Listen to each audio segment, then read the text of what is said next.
Hi guys, thanks for tuning in to another episode of Nuggets News. Well, a massive week. We've got so much macro news and crypto news to get through. I am going to get straight into it. We do welcome over 700 new subscribers this week and over a dozen new members into our premium services. The biggest news story this week was Craig Wright. And then the follow-up story, I guess, about not receiving Satoshi's key. So I have covered that in great detail. I also did my 2020 forecast and predictions for the gold and silver market, which I know has been really popular with you guys. And we do have that eToro copy portfolio now with that hard assets portfolio I'm putting together around gold, silver, Bitcoin, and a few of those larger cap cryptocurrencies. So I just want to thank everyone. We did get voted in the best podcast for saving money in Australia, and plenty of people are telling their friends and family about Nuggets News and check out Bitcoin, cryptocurrency, as well as all the finance and macro education we do. So it really is those network effects that does help, particularly if you get people to join our premium area where you get all that additional education. Okay, so into the local news where we did get NAB cutting rates on savers. So we haven't had any more rate cuts from the Reserve Bank, but some of the larger banks look like they are going to be cutting the amount of interest that they pay. Now that's because banks' margins are squeezed because of those low interest rates as we've spoken about, and banks are there to make money, not to pay savers. Now, the proposed cash ban is really heating up. Robbie Barwick and the guys over at CEC did a fantastic video if you want to head over to that YouTube channel and check that out as well. But the Reserve Bank basically labeling people that are talking about this in relation to negative interest rates as conspiracy theorists. So make of that what you will. Now, just last week, we had the RBA publicly dismissing talk of central bank digital currencies and I guess crypto in general. And then just this week, it turns out that they have been trialing a central bank digital currency with a private fork of Ethereum. So it looks like the RBA are going to be joining that party, as I spoke about a number of times now. The retail collapse does continue in Australia. We know more people are shopping online, but we are a consumer-driven economy, so this doesn't bode well for all those people that do have jobs in the consumer sector there. Now, an article from the AFR, we are getting a bit more mainstream coverage now of stock markets and different assets that are all really taking off. So it's a dangerous path. Low interest rates are the push behind the ASX breaking out to over 7,000. So I did tweet about this at the start of the year. It was a little bit of a joke saying, fundamentals don't matter anymore. If we're going to get rate cuts in QE, the market's going to break out to new all-time highs. And here we are, less than 2 weeks later, and markets are up 5%. We're breaking out. There's talk of QE, despite bushfires and other concerns in the economy. None of that matters anymore. It's all about central bank policy. So next up here, we've got an article from Bullion Star talking about the war on gold in Germany. We've seen stories of long lines for people waiting to buy gold before they drop that limit that you can buy gold anonymously. I've spoken to some of our audience that are from Germany, and they say, they have seen a lot of people buying gold, and others have said they haven't noticed it at all. They wouldn't even know this is a rule. So if you're from Germany, let me know in the comments below. Staying in Europe, where facial recognition has been a hot topic, and the EU are actually considering banning it. So this has been something that's basically rolled out in countries like China, being trialled in Australia. We've got a few stories from the US tonight, but it's good to see the EU pushing back a little bit on that as it does invade our privacy. So a little Aussie app known as Clearview AI, now with a single photo, they'll skim the whole internet. So if you've ever put up a photo publicly on Instagram, Facebook, any news sites, or even friends have put up photos of you, it's now tying all that together with AI. And from that, they can learn your name, where you live, everything there is to know about you. So at the moment, it's being used by law enforcement. Obviously, when something like that exists, it becomes a target for hackers. And that's, I guess, the fear of all this technology and our lack of privacy with big tech. Now, America is the fourth worst abuser of all that biometric data as well. So look, these stories are all lining up. It is that George Orwell 1984 world that we are moving into and already living in. Over to the US now, where the headlines this week around the Federal Reserve were, just shocking. So the Fed are now considering lending directly to hedge funds. So as if the banks didn't have enough money and they were meant to lend that out. Now the banks are crying poor. We haven't got enough to lend into the repo market. We need more money. And now hedge funds need more money. It's just nuts. So when did this become the Federal Reserve's job to give money to hedge funds? Now, despite all of this, JP Morgan have come out and had their best year ever. So they don't have enough money to lend. They did have these large cash reserves where they were lending into the repo market for a long time. But now they've decided that it's a better use of that money to speculate on Wall Street and to invest. And banks that are meant to be there to lend to the economy, they'd rather speculate now. Because everything's going up, they make record profits. So Jamie Dimon's worth $1.7 billion. All these execs, all their big bonuses, but apparently they haven't got enough cash in reserves to do their job. Now, the Fed are fueling the rise in asset prices via derivative of QE. So this is Kaplan, and he is the Dallas Fed chief. So he's going against the grain here and coming out and saying, yep, what the Fed is doing is driving asset bubbles, and this is a type of QE. I'm not sure if this is the early signs of those that are trying to jump ship and say, hey, we tried to warn you before something happens, but this is the first example we've really seen of this. Another article from Zero Hedge here talking about the trillions of dollars in derivatives and why the Fed is quietly bailing out the hedge funds. So this is trying to reveal the real reason for what we just spoke about. There's all these holes and the Fed are just trying to plaster them over one at a time because derivatives, things are going wrong, and all of a sudden there's no reserves because they're trying to patch up all these. You can think of it as margin calls, and now there's no money to lend into the repo market. So once again, the Fed are going to come to the rescue of all those that have already wealthy, already got the assets, but they're going to get another bailout. And this is why the Federal Reserve is stuck in quantitative easing hell. So a rock and a hard place. If they try to do the right thing, markets are going to unwind and the rich aren't going to get hurt. They've already got their island and their getaway and their bunker, but the economy is going to collapse. Now, if they continue to print money, at the moment they're giving it to the banks, so the banks are just going to keep getting richer. So this is why the system doesn't work. Now, the other part of that equation is if they actually try to get it into the real economy, hand it out or do further tax cuts or something along those lines, they risk inflation when everyone's got too much debt. So this is the quantitative easing hell that unfortunately people warn them, but they've got themselves into this position. Now, I'm going to do a full episode about a lot of these headlines that have come out this week because now we've got Powell evidence 5 years after the Federal Reserve meetings, these notes are made public. So evidence that Powell was saying that a large balance sheet is going to prove a magnet for trouble over time, and everything he's predicted has come true, but I'll talk about that more in the dedicated episode. The labour market has hit a brick wall. So once again, everything the Fed is doing is at a time when unemployment is at record lows and the economy is growing. So what happens if it starts to turn down? Job openings crater the most since the GFC. So the consumer and the job market was all going on pretty well in America. If that starts to turn down, the Fed need to start printing more money. So where does this end? The US government are now running that $1 trillion deficit. It's on target to be one of the biggest deficits in history. Politicians don't care. Investors don't care. There's talk of modern monetary theory. None of this even matters anymore. And that's really scary to think that that's the attitude. And because they're running these huge deficits, they're already issuing a lot of bonds. Argentina have tried the 100-year bond. The US actually floated the idea of doing a 50 or 100-year bond, but they've settled on doing a 20-year bond. So as well as 10 and 30, let's do something creative. How innovative. Let's just start a 20-year bond. This is just all a joke to fund these huge deficits. Now, Steve Mnuchin, Treasury Secretary, if we head over to his Instagram, he's actually posting this on Instagram thinking I just don't know how this is professional. Treasury is planning on selling 20-year debt, 2020 vision, cool pair of sunnies here. And I don't know who from marketing has thought that this is a good idea, but it's just becoming this matrix, this joke of a world that we're living in. Now, over to LMTR, these guys do have a chart of the week. And what we're seeing here is proportion of US IPOs that are loss-making. So it's at the highest levels now since back in the dot-com bubble. So this is very similar to the ICO boom and bust if you're in the crypto markets, where all these companies that are launching had tremendous overvaluations because of hype and sentiment and everyone piling in. And the rubber hits the road. These companies aren't worth $1 billion that don't have any users or a product yet, and now these IPOs are beginning to make losses.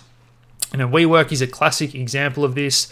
The reality is that lease activities crashed 93% after they had that failed IPO. So, look, they wrap everything up in pretty packaging. They try and stretch everything, rework the books, but unfortunately, the reality often is that these companies are worth very, very little. Now, despite the Australian stock market breaking out to record highs, Apple's market cap is higher than the entire Australian stock market. So think about all our resources. Australia's a massive country. Australia's a whole continent. We're so focused on those few areas of housing, banks, and resources. And yet, money in the future is in technology and innovation. So maybe Apple's overvalued as well. But the fact that one tech company can be worth more than the entire Australian economy, it just shows you the lack of economic diversity that I've spoken about a lot in the past as well. 97% of CFOs believe a recession is coming in 2020. So are they looking at the fundamentals? And traditionally in a normal business cycle, things are looking bad, but maybe that doesn't even matter anymore. Maybe the Fed are just going to flood money and not let anything go down, or no businesses go bankrupt. We're just going to have every company as a zombie company, and they're going to try and print their way through this. And I don't know how this ends with a massive bubble, but when 97% of chief financial officers believe a recession is coming, something's definitely wrong. Now, the point where this just can't continue is civil unrest. And I've spoken about that a lot, but 40% of countries will likely experience civil unrest in 2020. And I've said it before, country after country, this is coming to, with protests about whether it's economics, finance, climate, whatever it is. People are just really unhappy with our leaders. So with everything happening, guys, it's never been more important to look after that nest egg and take control of your financial future. So we do have that partnership with Brighton Capital. If you do want to get some gold, silver, technology stocks, the crypto, whatever it is, you can use eToro. You can use the good Australian crypto exchanges through your self-managed super fund. So take advantage of that free consultation and give Mike and the guys at New Brighton a call. So into the crypto news, I did already mention Craig Wright, so check out those live streams if you want all the details on what happened there if you haven't already. But all these headlines from the government, the policymakers, it's crazy how much of the crypto space is now dominated with headlines from governments.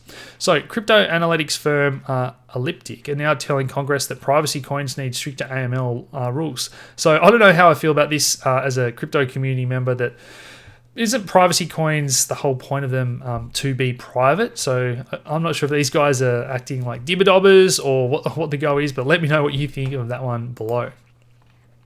Canadian regulators are now worried that a lot of crypto holdings and exchanges could be viewed as securities under their current regulation.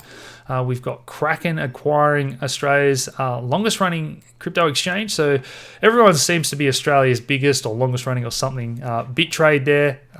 But yeah, aggressive expansion. We're seeing Binance coming to Australia, Kraken, Huobi tried it as well. Around the globe, these big behemoths are trying to break into every possible country.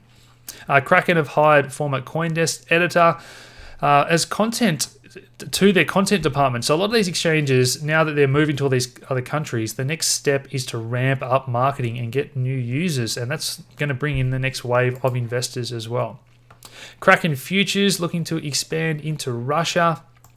We've got talk about Russia's new prime minister possibly being in favor of cryptocurrencies. We know that Putin has done a bit of reshuffling over in Russia this week, so a new prime minister that's pro-crypto would be a good thing as well. Swiss regulators looking to raise 95 million, for a Swiss regulated digital asset bank. One by one, these countries, I just love reading these headlines. So uphold opening crypto trading to UK users. So, pair your bank account, another very easy on-ramp for the next wave. And now we've got this bill coming out of the US to exempt those small crypto transactions from tax returns. Very similar to what we have in Australia. If you are just buying small amounts of crypto to spend small amounts of crypto, that is an exemption from the tax there. But yes, double check with your accountant. It always depends on your individual circumstances. The SEC is warning investors that IOs may be breaking the law. So these exchanges are moving to friendlier regulatory environments, but they are still serving US customers a lot of the time. So interesting to see what happens there. Obviously, this battle between the SEC and Telegram is ongoing. Look, it turns out Telegram weren't in a good financial situation, and they used apparently a lot of these funds just to pay for their servers and other costs of running their business. And now they haven't really developed the product. They're not planning on developing the Telegram blockchain more. So I don't think this looks that great for the Telegram team, but anything can happen once those lawyers get involved. Former CFTC chairman Christopher Giancarlo is heading up this project to digitalize the dollar. Europe, China, the petro, and now it looks like the CFTC chairman is going to head up the US's plans to digitize their currency. That's obviously competing with XRP, a lot of these other payment platforms. MoneyGram are expanding into India, so hopefully they are going to get that XRP usage there if you're a Ripple fan. Next piece of news out of India is that the Supreme Court continues to hear. So this hearing went for a number of days, and there's no final decision yet around cryptocurrency ban. So I do hope that doesn't get through, just for the good of the cryptocurrency community. I want to throw this one in here as well. We did see an arrest in India, someone hiding 3 pounds of gold in their rectum. So Bitcoin fixes this. That is a bit of an ongoing joke in the crypto community. Interesting to see what Peter Schiff has to say about that one. Now, Binance completed their 10th token burn this week to the tune of, I think it was $20 or $30 million. So still really profitable there. And they are also expanding into Japan through a subsidiary of Yahoo there. So once again, continuing this trend of exchanges going global.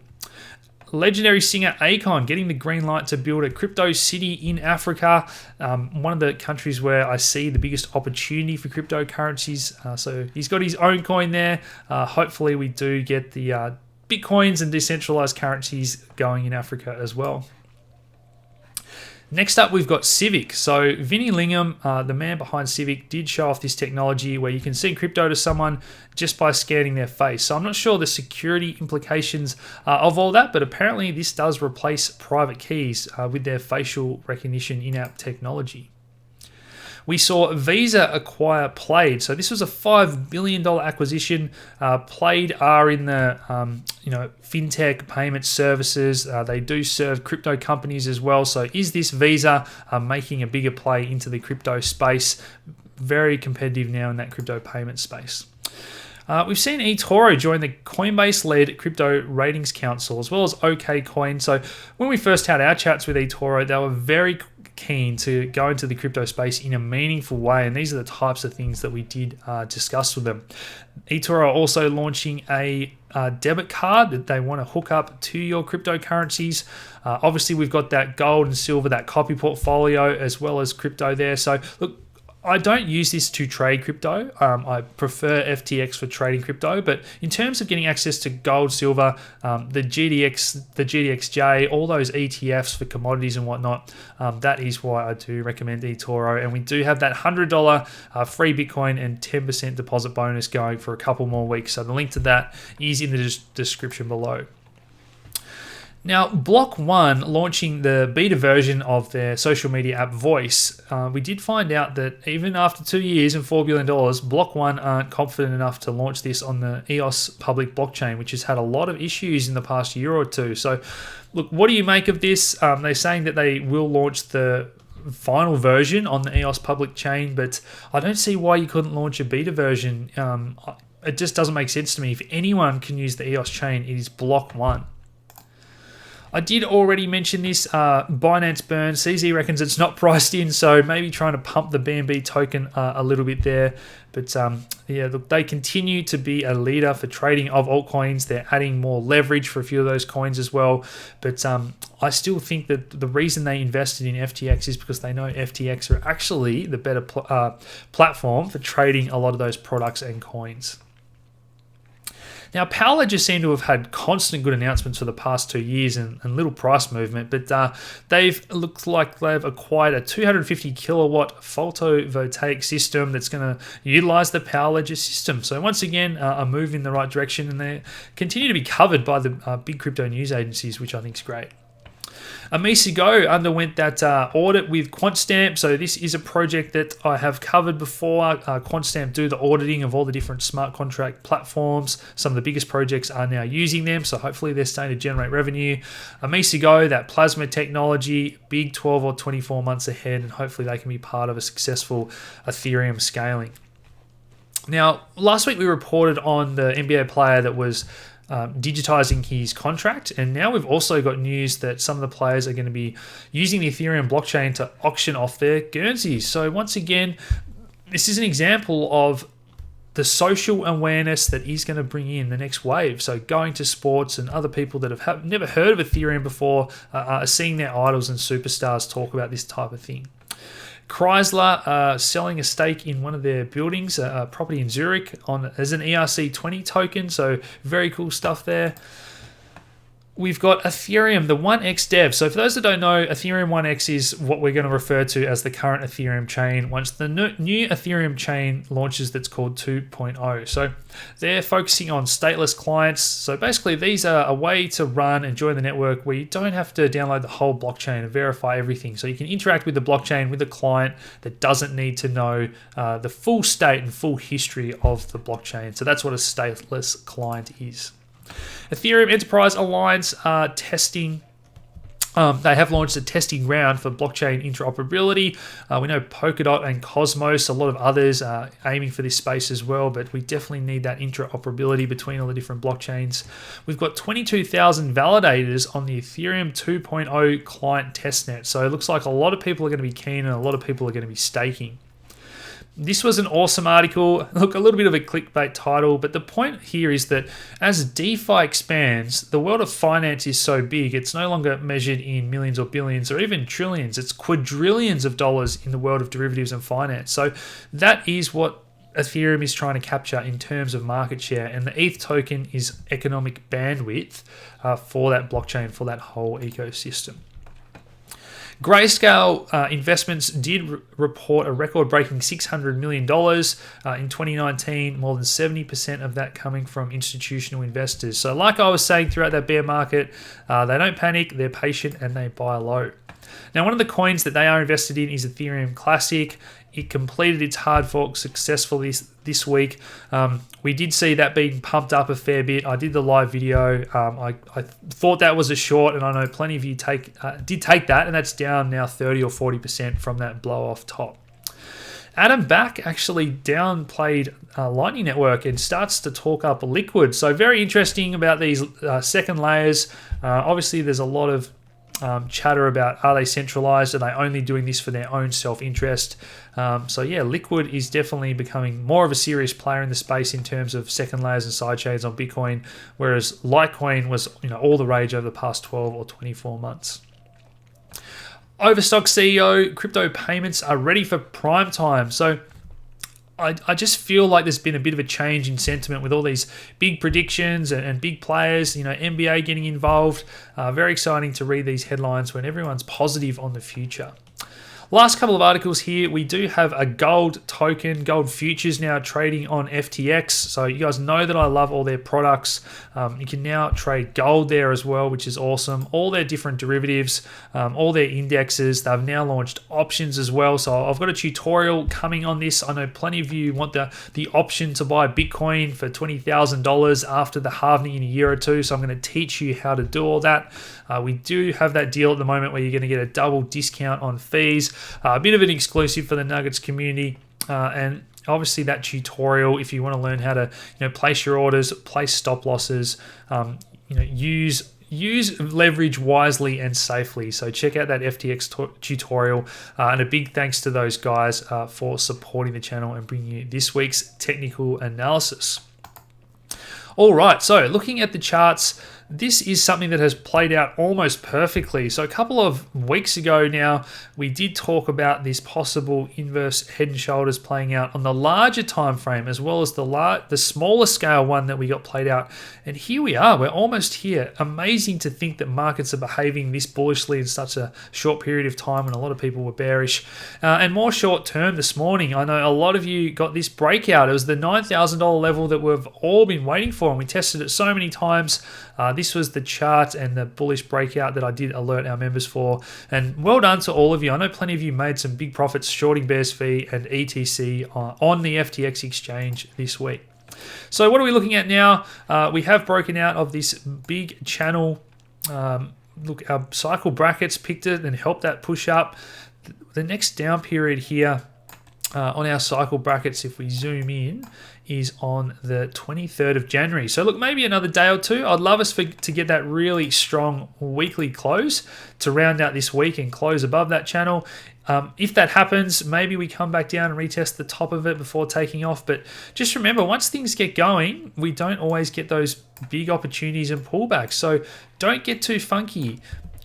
Be happy with your long-term hodl position. Do some trading as well if you want to. I think the final thing I'll just mention that everyone is looking at now is that 200-day moving average.